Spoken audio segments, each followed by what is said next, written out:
Welcome to But Jesus Drank Wine. And other stories that kept us stuck. I'm Mead.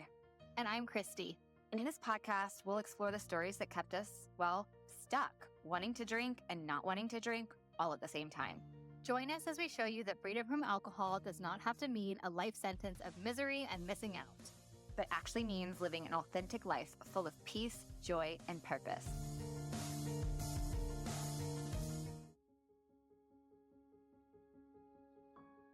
Hi, my beautiful friend. It's Christy here. What if this Lent wasn't just about giving something up, but about stepping into something greater?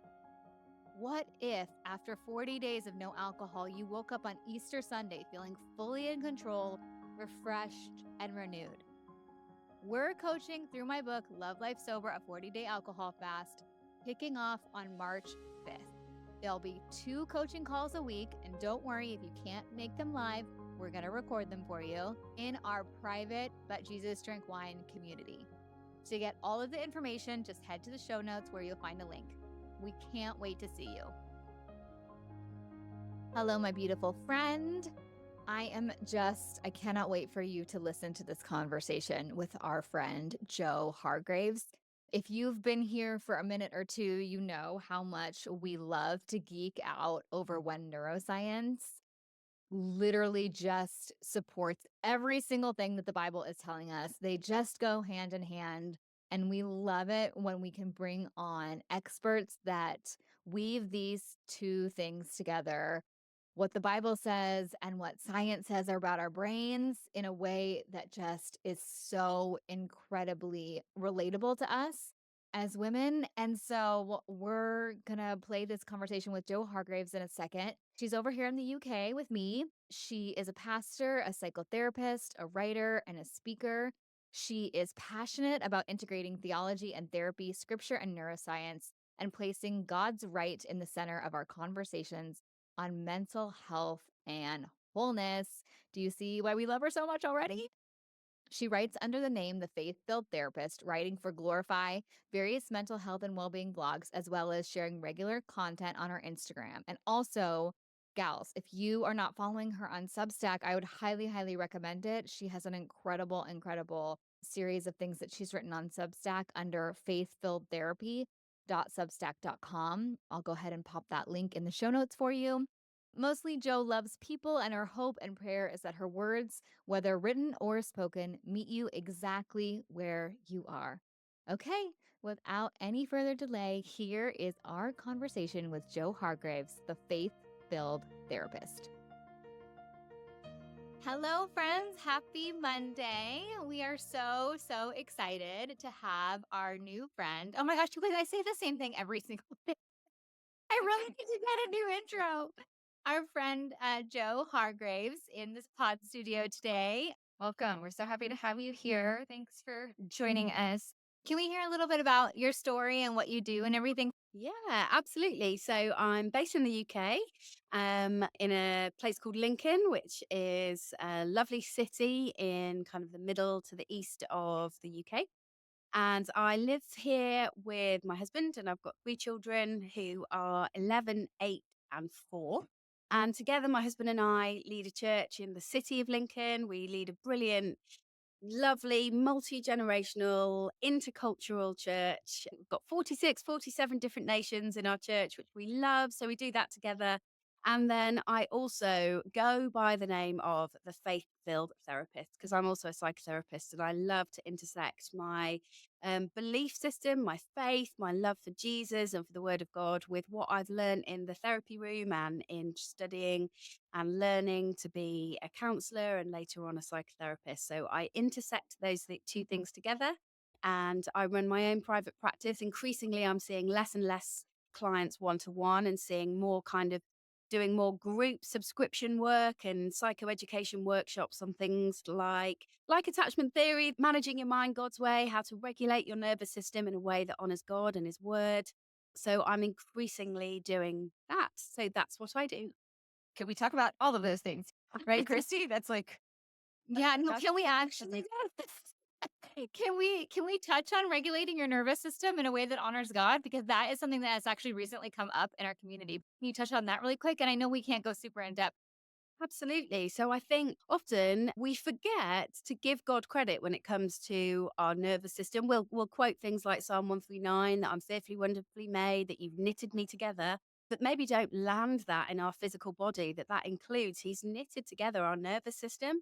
So our nervous system is our brain, which is like the CEO of our nervous system. Then we've got our spinal cord and our nerves, which disseminate all the information to our body. And the more we learn about this stuff, the more I'm really passionate that we don't just keep it in a science lab or a psychology journal, that actually it can lead us to a place of wonder and awe of how fearfully and wonderfully we've been made. So even little things when people say, "Oh, you've been fearfully and wonderfully made," I'm a bit like, "Yeah, great. Give me the evidence. I like give me some tangible evidence of." I love to just know facts like just one piece of brain tissue the size of a grain of sand has 1 billion synapses in it. I mean, that's how fearfully and wonderfully made we are. So, when it comes to regulating our nervous system, of course, God knows how to do this because He's designed it. And I think often what I notice when it comes to nervous system regulation or mental health at large is that Christians can tend to over spiritualize things. Mhm. The world can tend to over medicalize things and pathologize things. Whereas actually, if we normalize things of that we're dysregulated, and actually, when we're dysregulated, rather than over spiritualizing it or medicalizing it, what do we need? We need a safe, loving, non judgmental presence. To me, that leads me straight to Jesus.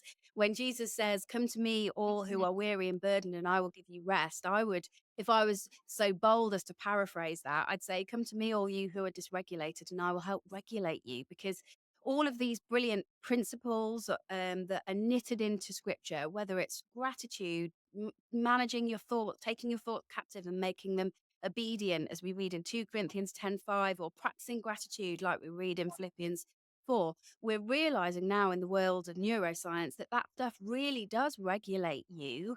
And I just think, well, let's give God some credit for that. Hey, let's and often, because we've thrown the baby out with the bathwater a bit, this stuff gets capitalized by the new age. And often Yeah. women feel dissatisfied with Christianity because it doesn't really deal with some of this stuff, and go off and try and find the truth in inverted commas in the new age. But it's just empty truth. The truth really is Jesus has knitted us together and He knows how to regulate us body, soul, spirit, would be my take on it. Yeah, and isn't that just such an incredible gift? And I love and our the gals in our community just love to geek out with us over the fact that the science is catching up with scripture, right? And it's just so cool. So cool. And such a place of worship for me. I think sometimes I can find myself a bit lost or feeling a bit other if worship only looks like singing certain songs in a certain type of church.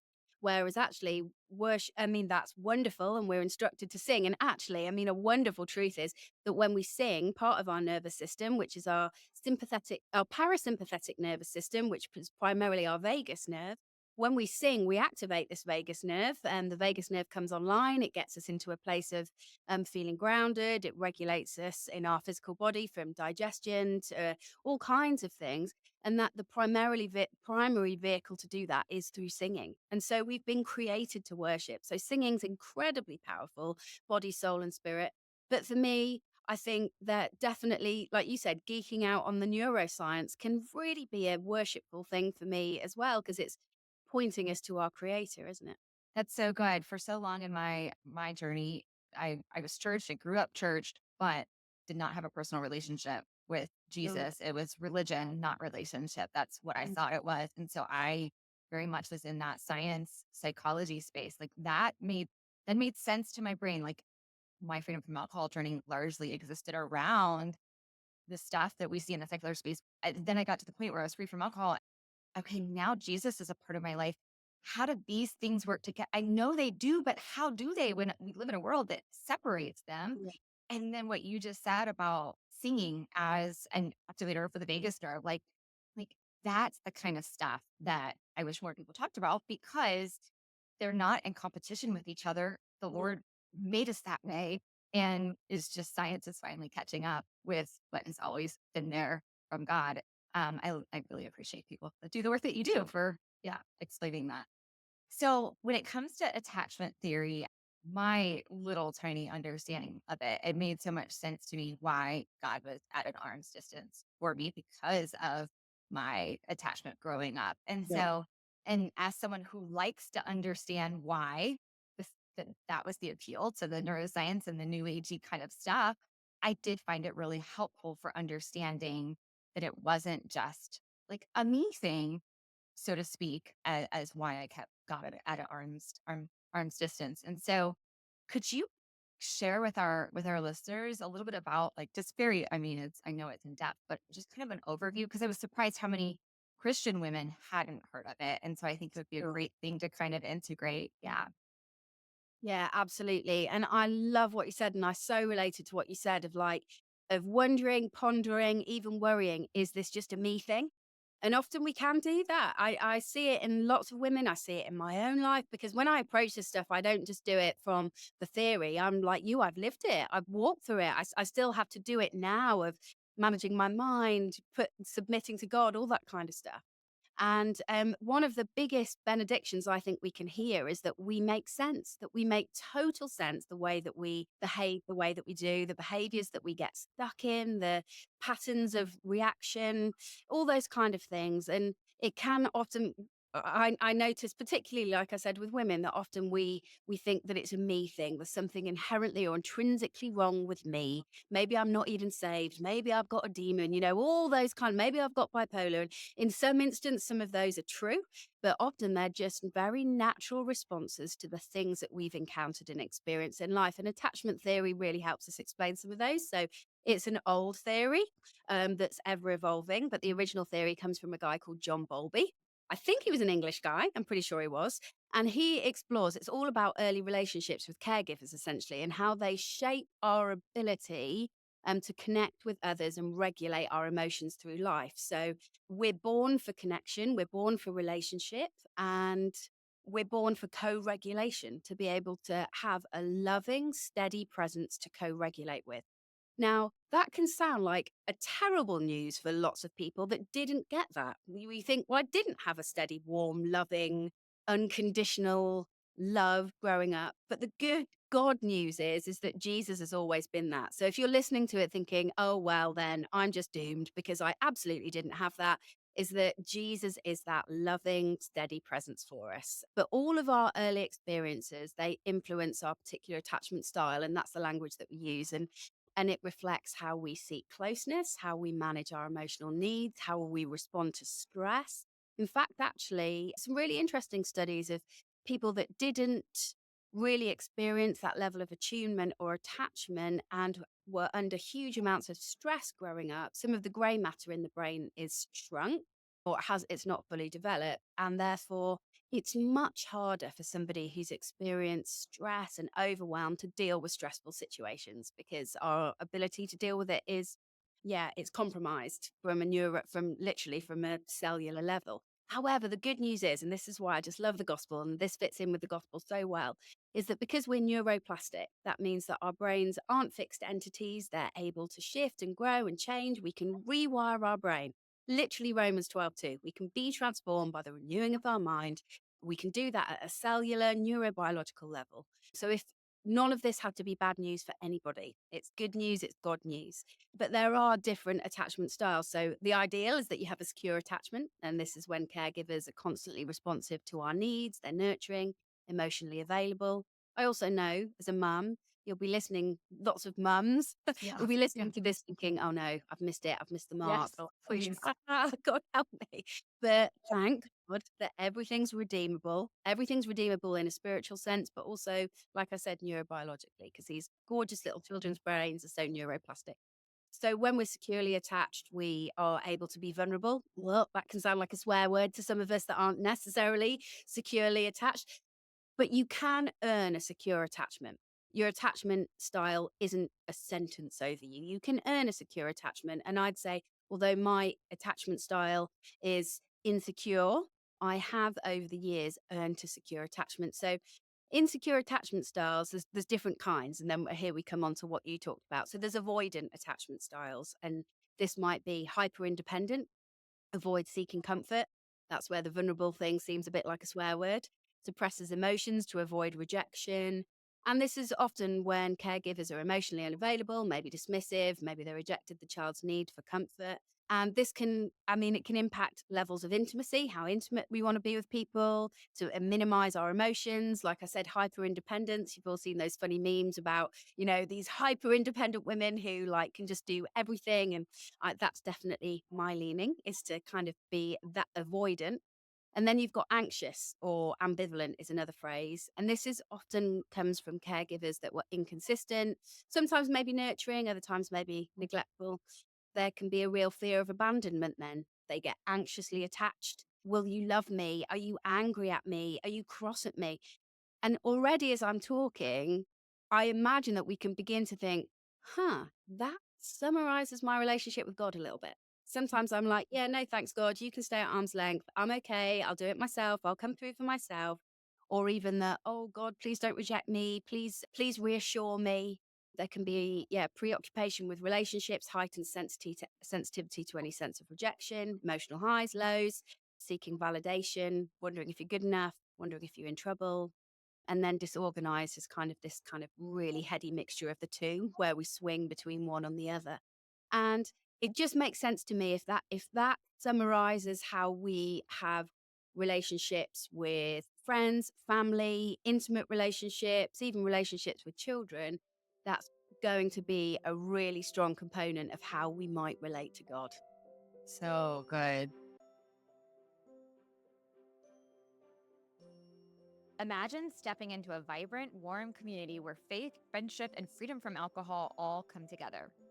That's exactly what you'll experience in the But Jesus Drank Wine community. Each week, our members gather for connection calls that feel like a breath of fresh air, a time to share, grow, and support one another. With an encouraging leadership team, a dedicated prayer request space, and connection opportunities in every time zone, you don't have to walk this journey alone. Plus, we bring you masterclasses with expert guests, optional book clubs and Bible studies, and so much more. And for those ready to go even deeper, we offer a small group coaching space called The Missing Piece. With weekly recorded coaching calls, it's a supportive place for women committed to breaking free from alcohol. We're here to hold space for sober and sober-curious women who love Jesus or are eager to reconnect with him. Wherever you are on your path, you'll feel seen, supported, and strengthened here. As one member described, quote, "The BJDW community is unique because there's a connection between faith and freedom from alcohol that I haven't been able to find in any other online space or through my church." Ready to join the sisterhood? Head over to butjesusdrankwine.com/community or click the link in the show notes to learn more. We can't wait to meet you. That's what was so profound to me that I didn't even realize. And I think that is something too, as a mom, that I am also aware of, creating secure attachment, making sure which we're not always going to get it right. I love that you kind of like pump the brakes, ladies. It's okay. Like it's going to be okay. That's why we all have Jesus. He can fix anything, redeem anything. But it just made so much sense to me that, and not to like point fingers at anybody. And we're all kind of handed down things from generation and generation, whatever. It just made so much sense to me why I kept God at an arm's distance. And then when I knew that you can earn secure attachment, and then having people come around, be brought into my life, like I didn't know any of this was going on, but then that is what explains it. I'm like, oh my gosh, this is so powerful. Yeah. And I thought it was a me thing. Yeah. And I think that was the biggest, freedom for me, was realizing that it wasn't a me thing. There was a reason for this. And also it doesn't have to be like that forever. Absolutely. It's just really hopeful, isn't it? Very That you helpful. think, okay, because it might always be our natural reflex and Yeah. response to kind of, I don't know, feel anxious that somebody's going to leave us, or keep somebody at arm's length and not want to be vulnerable with them. That might be a kind of knee jerk reaction because Mhm. we've learned it over so many years, but it doesn't have to be the whole story. And like I said, you can literally rewire your brain. And going back to our first thing that we talked about of nervous system regulation, is that we see through research after research that actually what does a human being need in order to feel emotionally regulated and to earn that secure attachment to feel safe and to feel loved. And that to me is the whole entire gospel, that Jesus, God put on skin and came to earth as Jesus to say, you're so safe. Even if we don't feel safe in that moment, eternally, existentially, we're safe. We're so incredibly loved. You know, that Ephesians, nothing can separate us. Oh no, the Ephesians is love is high and wide and deep and long, and the Romans, that nothing can separate us from the love of God. And that to me is just such a hopeful narrative rather than there's something wrong with me and it's always going to be this way. Yeah. Mhm. Yeah. So good. Yeah. Yeah, I was gonna say, I was just thinking that I have a gal in our community in my mind, just thinking of this thought that all of that love can be true for other people, but it's not necessarily true for me. And and I know that a lot of gals, including myself, when I was at the beginning of my freedom from alcohol, like feeling like everything that I had done was so bad. And so how do I earn this back? And is this love actually for me or is it for everybody else? And so Yeah. can you speak to that a little bit?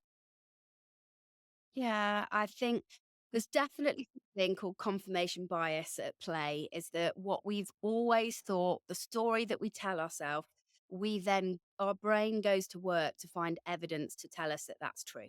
Mhm. And which is why all the way throughout scripture, beginning to end, God's saying through his word, careful what you think, your thoughts run your life, as a man thinketh, so he is, take your thoughts captive, because our thoughts really, really inform our worldview, the way that we see things. So, I mean, confirmation bias, something as simple as when you get, a new pair of trainers and suddenly you see everybody's got them, or the women that have been pregnant, suddenly it feels like everyone's pregnant, or equally for women that might be struggling in fertility, which is very much has been my journey, suddenly feels like everybody's pregnant and you're not, because you're whatever you're thinking, ruminating on, your brain takes it as gospel, essentially takes it as truth and goes to find evidence to back that up. So I think you can always find evidence of what you're looking for, which is why you have to be incredibly mindful about aligning your thoughts with scripture. And I mean, I don't want to say this is something that I've nailed, that I do all the time, because I am just like everybody else who kind of really kind of can wrestle with this thing. But I would say for anybody else who feels like it isn't for them and it's for everybody else, is to do some work. And it's got to be a deep work, because you can't trick your brain into believing something it doesn't believe. Your brain's very clever. And that's what often why we'll say, I've done my biblical affirmations every morning and I must be a terrible person because nothing's changed for me. And that's why often it has to be a deep work of exploring, well, actually, what's my attachment style? What happened for me in those early years? What is my confirmation bias? What do I believe? Really, deep down, do I believe that I'm unlovable? Because you can't Mhm. look in the mirror and say, I'm loved, I'm loved, I'm loved, if your deep belief is you're unlovable. So we need to get to work on some of those really deep beliefs and invite Jesus into that in a really uncensored way. He knows it anyway. Such a good reminder of when we're trying to rewire our brain that it takes that deep work. And I think for me, and probably for you too, Mead, it was really like diving into the science. For us, it was the science of alcohol, how it affected our brains and bodies, understanding that, then with the lived experience, right? Like, and this is what I always say to our gals too. It's like you can listen to our podcast, you can read the book, you can read all the quitlet there is out there, but you have to also understand the truth and also feel it for yourself, right? Yeah. Yeah. Absolutely. Absolutely. Otherwise, again, we create a story about ourselves where there's something really wrong with us because this must work for other people, but it doesn't work for me. But I think, and another thing actually, just a kind of little tip that I find really, really helpful is looking at this type of stuff, is rather than creating a story and a narrative about ourselves of I can't do this or I'm unlovable, is actually just to begin to reflect on the three kind of words I use to frame this are: reflect on your state. So your nervous system state. Are you regulated? Because if you're dysregulated and you're in fight, flight, freeze, fawn, you're not very readily able to take on new information. That all happens when you're in a regulated prefrontal cortex place. Mhm. So the first thing really, before you change your story, is to change your stance and what state you're in, The other thing I would say is what is your cycle? I think women are cyclical beings, and the more we understand this, the more it will help us, because there are times of the month where I find it much easier to grab onto a truth. I'm like, yeah, okay, I can see that I'm lovable. There are also the times of the month where my capacity feels quite high. I feel like I can spin all the plates. Interestingly, it's the time of the month that I find my husband quite attractive. And then, it's also the time of the month where I'm like, right, okay, I'm going to take on a new hobby. Let's have more people around for dinner. Why do I not do all of these things? And then fast forward 10 days and I'm like, everybody leave me alone. I am a terrible, awful person. And, because something in my cycles change. So not I don't want to trivialize it, but often if you're creating a story about yourself, check in with your state, check in with where you are at with your nervous system, and check in with your cycle. Because sometimes those things really influence the stories that we tell ourselves. Yeah, 100%. Such a good reminder. That's so good. And just again, kind of makes me marvel at how amazing God is, how he created us for all of these systems to work together, and how there are so many things that are playing in the background influencing the stories that we make that then translate into the actions, the way we live our lives. Absolutely. And maybe this is like kind of the theme of this like recording today is like, that story of like it's not a you thing. It's not unique to you. God has made us so uniquely and wonderfully, and there are all these things that influence that. So if there is something that's off, like check in with these things. I love thinking about it could be other things. It's not necessarily that I'm just really bad at doing this thing. There are other things that are influencing that right now. Mhm. Absolutely. And I think the cycle thing can really be a game changer for women, because one of the key things I hear when I work with women is, I think I've got bipolar or something. That's only really been true once with all of the women that I've worked with. And often it's a case of, actually, no, you're cyclical, and how you express yourself, your capacity, your tolerance level really shifts in that month. And those months, again, to bring God's brilliant design work into the equation, they reflect the seasons. We have a spring, a summer, an autumn, and a winter, or fall, as you guys call it in America.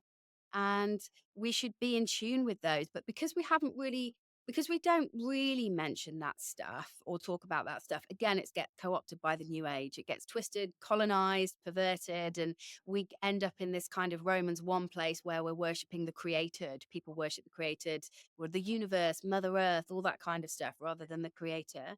But really, when we tune into that stuff, for me, it's a place of awe and worship that leads me straight to God, the creator God.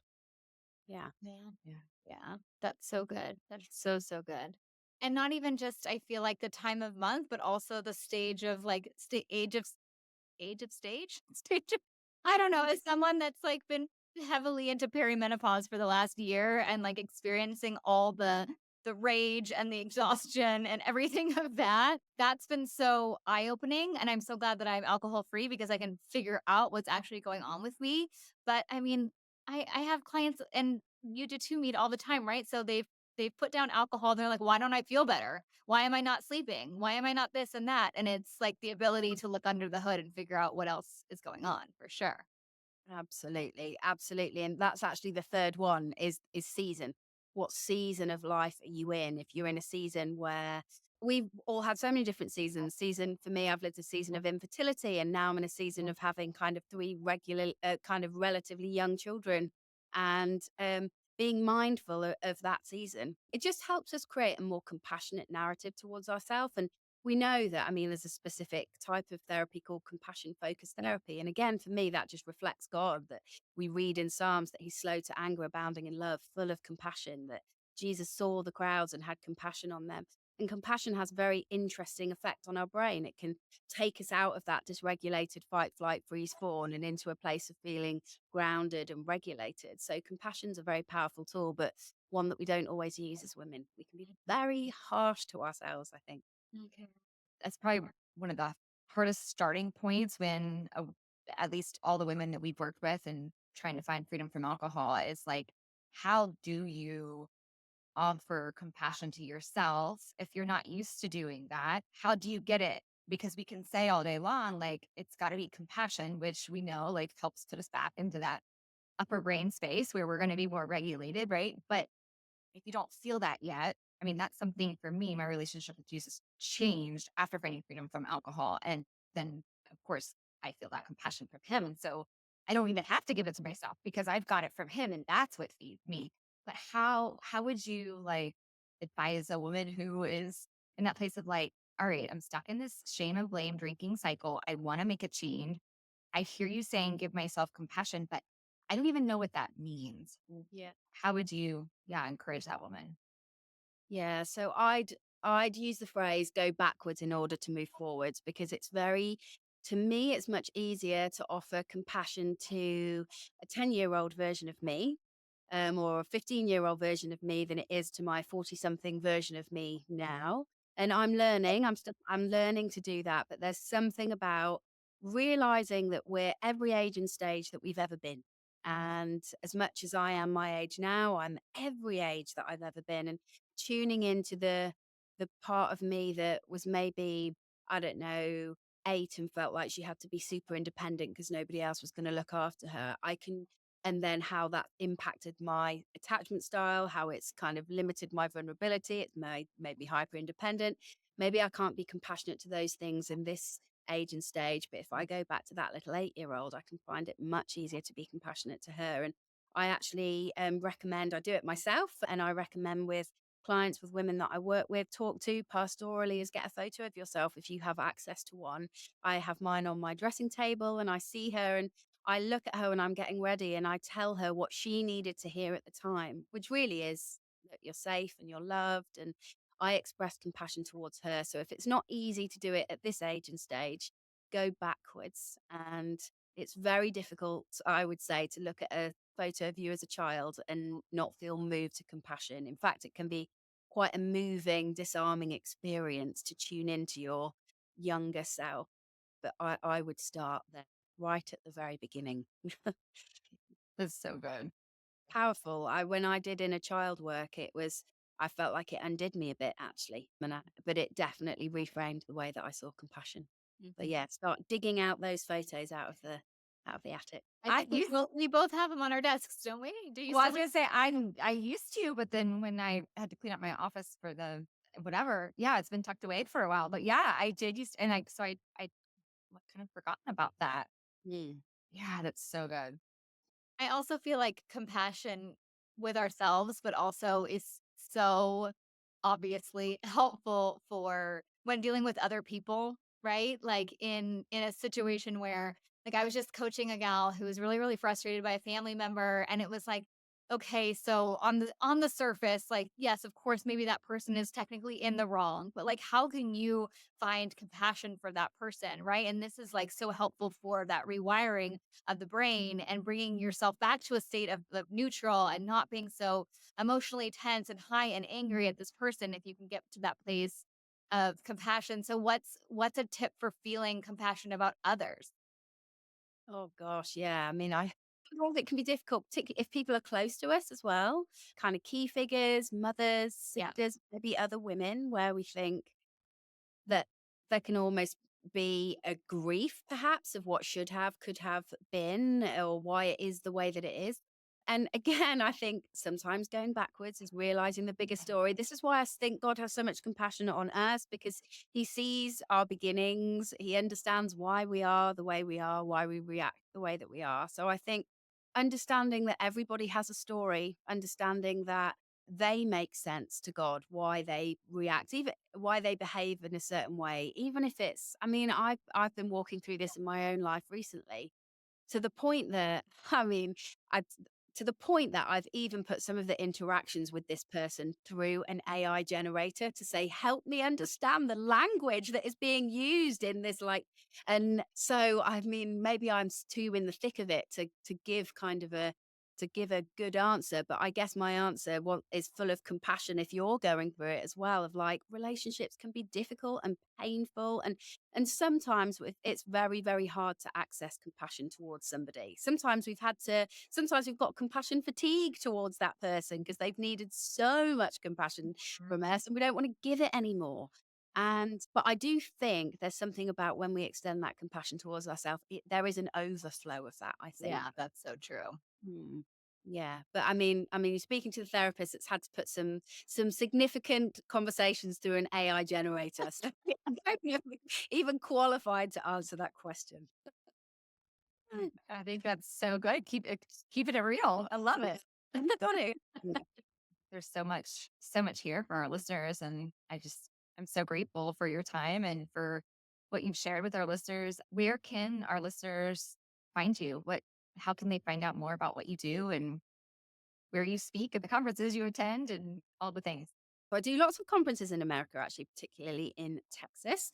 But I hang out mostly over at Instagram. I feel too old for TikTok and maybe a bit too young for Facebook. I don't know if that's Instagram seems like a good kind of middle ground. Though I do Facebook a little bit. So I am the Faith Filled Therapist over on Instagram. And I have got a website, which is johargreavestherapy.com, I think. And I do run a monthly subscription thing called the Faith Filled Collective, which is about psychoeducation, community. It's really about learning. It's not one-to-one therapy, it's not group therapy, but there's a lot about learning. And then I've got an ebook called Managing Your Mind God's Way, which is available on my website as well. Oh, amazing. I'm going to go download that. And is the collective something where is that different than your Substack, or do you actually hold meetings and stuff in your collective, or is it just information? How does that work? Yeah, so collective, you can sign up through Substack actually, but primarily I use my website. So yes, we do. Every month I run a webinar on different things, managing your mind, regulating your nervous system, healing your inner child, all that kind of stuff. So I run one of those every month. And if you're part of the Faith Filled Collective, you get a guaranteed space on that. And then I do a monthly group call with the Faith Filled Collective. We have a journal room, a book group. We have all kinds of things that people can get involved in. And yeah, it's a subscription and there's no hard sell. You can dip in and dip out as you want. There's no contract or anything like that. It's just for women that find it helpful. I was finding as I reduced my one-to-one hours, I was finding it heart-wrenching to say to women again and again, sorry, I don't do one-to-ones. I don't do one-to-ones. So I thought if I put in something like a subscription, at least there's a connection point for people who want to find out more. Yeah, that's amazing. We'll put all of that in the show notes. Thank you so much, Joe. We I appreciate loved you. it. Yeah. I loved it. I feel like it'd be good if we all went out for dinner. That's what I feel like. We should talk Oh, more I about. know. I really do. I feel that too. Maybe sometime. Maybe we could make it happen. Yeah.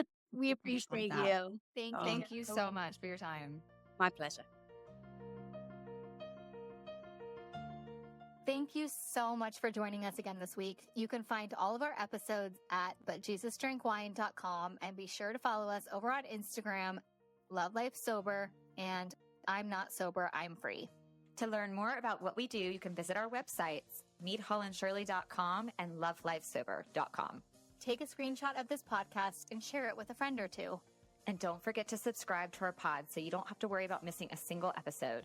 And if you love what we're doing, please leave us a review on Apple and Spotify. This helps more women who are feeling stuck and alone in the overdrinking cycle find hope and encouragement. Thanks, ladies. We so appreciate you, and we'll see you next Monday.